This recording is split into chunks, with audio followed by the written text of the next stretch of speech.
विश्वास और इंतजार की एक सच्ची प्रेम कहानी भाग 1। सुबह से हो रही हल्की हल्की बूंदाबांदी ने तेज बारिश का रूप ले लिया था। बारिश की आवाज़ से शेखर की नींद खुल गई। कुछ देर वो बिस्तर पर यूं ही आलस्य सा लेटा रहा।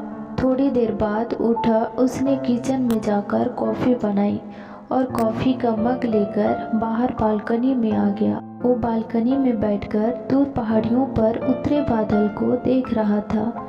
ऐसा लग रहा था कि बादलों ने उन पहाड़ियों पर अपना घर बना लिया हो। नीचे बारिश हो रही थी, हवा भी तेज चल रही थी। हवा के झोंके रह रहकर शेखर के बालों को बिखेर रहे थे। वो मंत्र मुक्त सा बादलों को नीचे उतरे देख रहा था। प्रकृति के वो नज़ारे और बारिश का शोर शेखर के अंदर एक हलचल मचा रहा था। कल रात से ना जाने क्यों उसे शिखा की बहुत याद आ रही थी। वो समझ नहीं पा रहा था क्यों उसके साथ ऐसा हो रहा है। शिखा को छोड़े उसे 17 साल हो गए थे। हाँ, छोड़े हुए। उससे शादी न करने का फैसला शेखर ने ही तो लिया था और छोड़ दिया था। शिखा को उसकी किस्मत के भरोसे उसने एक बार भी नहीं सोचा। गरीब अनाथ शिखा उसके बिना कैसे जिएगी। आज शिखा को याद करके वो अपने दिल को काबू नहीं कर पाया और आंसू बह जाने दिया। उसने खुद को शिखा की यादों में रिवाइड होती यादों की रील कॉलेज के दिनों में पहुंचकर रुकी, जहां से शेखर एक बार फिर यादों के ट्रैक पर आगे चल पड़ा। हल्के नीले रंग की डेनिम की जींस और सफ़ेद टी शर्ट पहने, हाथ में गिटार लिए शेखर एक पार्टी में गाना गा रहा था। ऐसे न मुझे तुम देखो, सीने से लगा लूँगा, तुमको मैं चुरा लूँगा तुमसे। और ये गाना ना जाने कितनी लड़कियों के दिल को धड़का गया था। हर वो लड़की जो उसे गाते हुए देख रही थी, उसे लग रहा था ये गाना शेखर उसके लिए गा रहा है। जूनियर तो जूनियर, सीनियर भी इस गाने में खो गए थे। लड़के लड़कियों सब उसके युवा दिल में हलचल मचा गई थी। प्रोग्राम खुले मैदान में हो रहा था। मौसम सुहाना था, गनीमत थी बारिश नहीं हो रही थी, जबकि जुलाई आखिर में कब बारिश हो जाए कोई ठिकाना नहीं होता। शेखर के गाने का साथ आज मौसम भी दे रहा था। हल्की हल्की हवा हर दिल में जलधारा बजा रही थी। हर कोई गाने में खोया हुआ था। गाना खत्म होते ही तालियों से सारा मैदान गूंज उठा।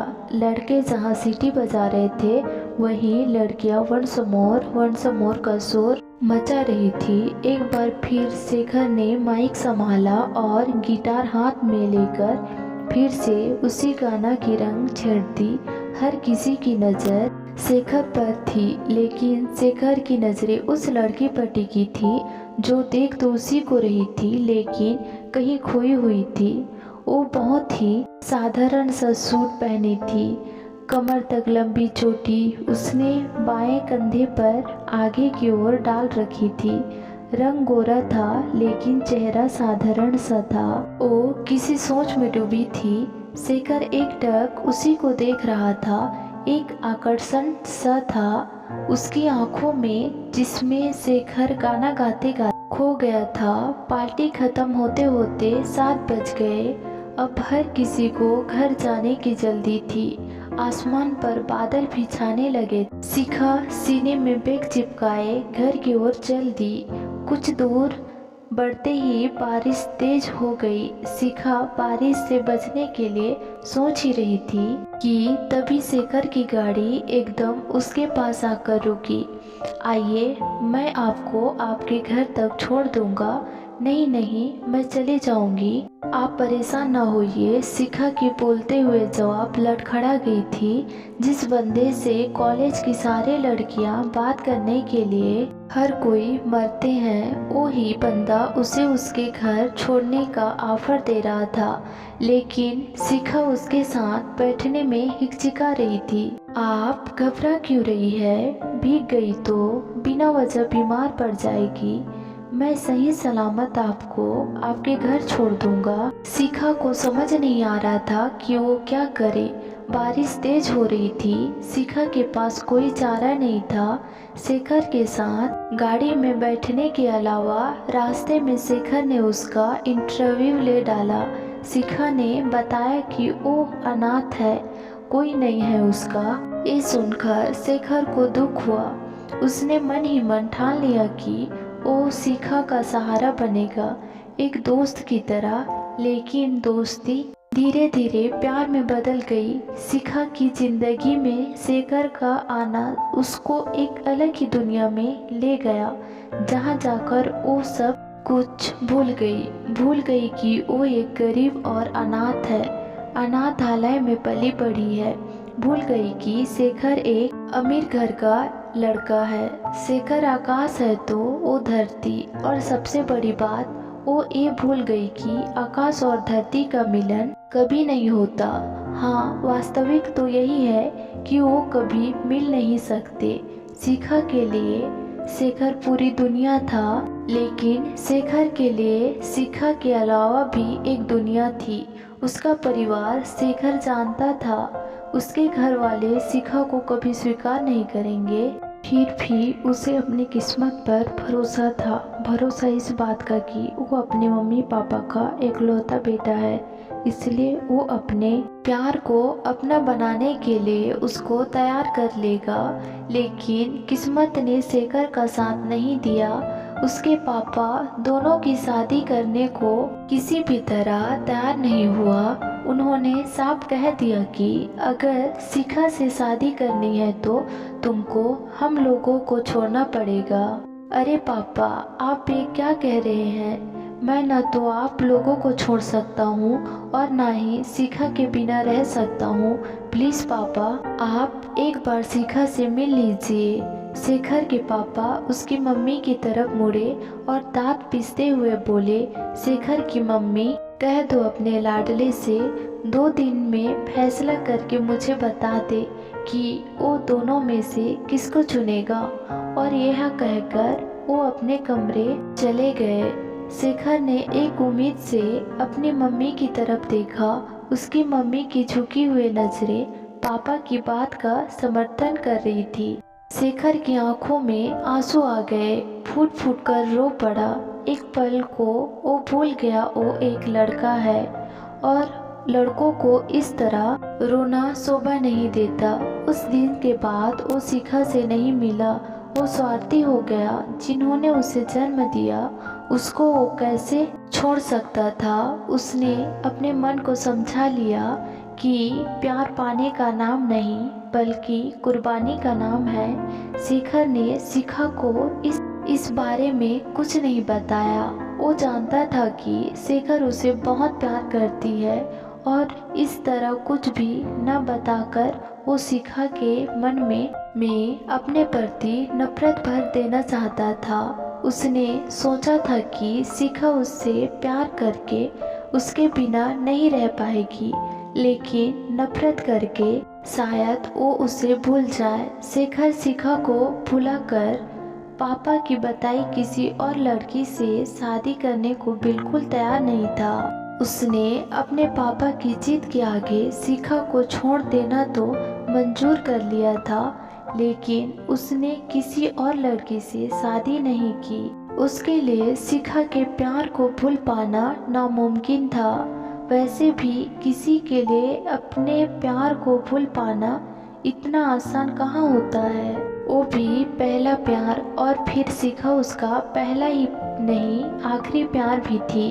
आज पहाड़ी पर उतरे बादलों को देखकर उसे शिखा की बहुत याद आ रही थी। शिखा अक्सर कहती थी, शेखर मुझे बादलों के उस पार जाना है, उस पार की दुनिया देखनी है मुझे।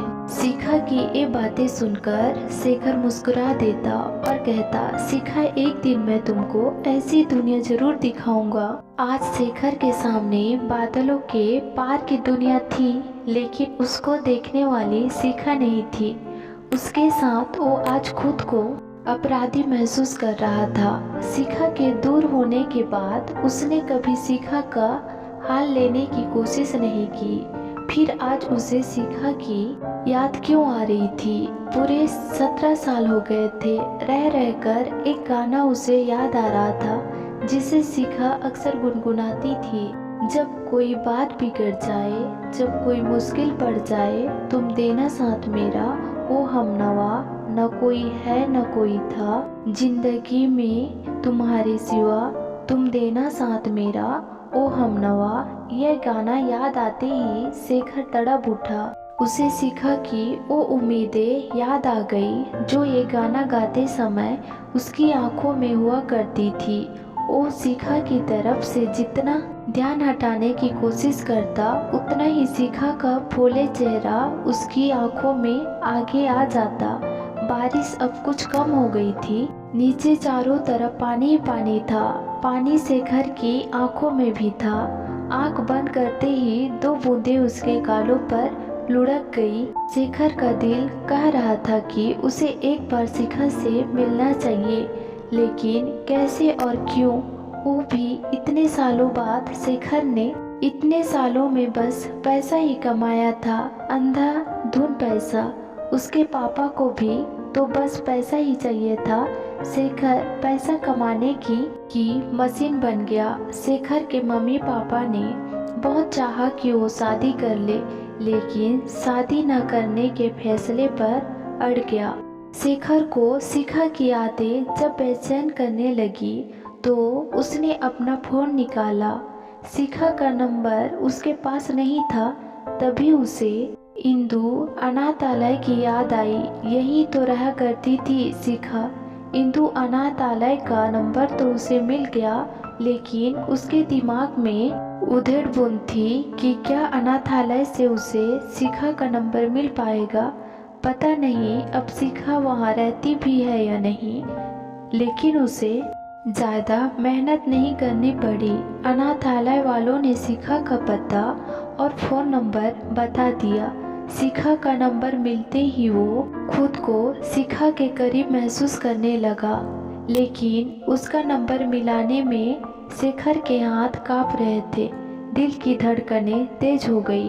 पूरा नंबर मिलाते मिलाते उसको अपनी धड़कनें साफ सुनाई दे रही थी। उसने झट से फ़ोन काट दिया और माथे पर उभर आई पसीने की नन्ही नन्ही बूंदों को उसने पोंछा। 2-3 बार ऐसा ही करता रहा। बार बार शिखा का नंबर मिलाता और बार बार काट देता। आखिर में मन को कड़ा करके नंबर मिला ही दिया। लगातार घंटी बजती रही। शेखर फ़ोन काटने वाला ही था कि उधर से किसी बच्ची ने हेलो बोला। शिखा की जगह एक बच्ची की आवाज़ सुनते ही शेखर हड़बड़ा गया। कहीं ना कहीं उसके दिल को धक्का सा लगा। क्या मैं शिखा जी से बात कर सकता हूँ? आप कौन बोल रहे हैं अंकल? मैं शिखा जी का मित्र हूँ। हम कॉलेज में साथ पढ़ते थे। कहीं आप शेखर अंकल तो नहीं बोल रहे हो? हाँ हाँ मैं ही हूँ। अचानक एक बच्ची के मुंह से अपना नाम सुनकर शेखर चौंक गया। मेरे प्यारे दोस्तों, अगर कहानी अच्छी लगी तो लाइक और सब्सक्राइब कीजिए।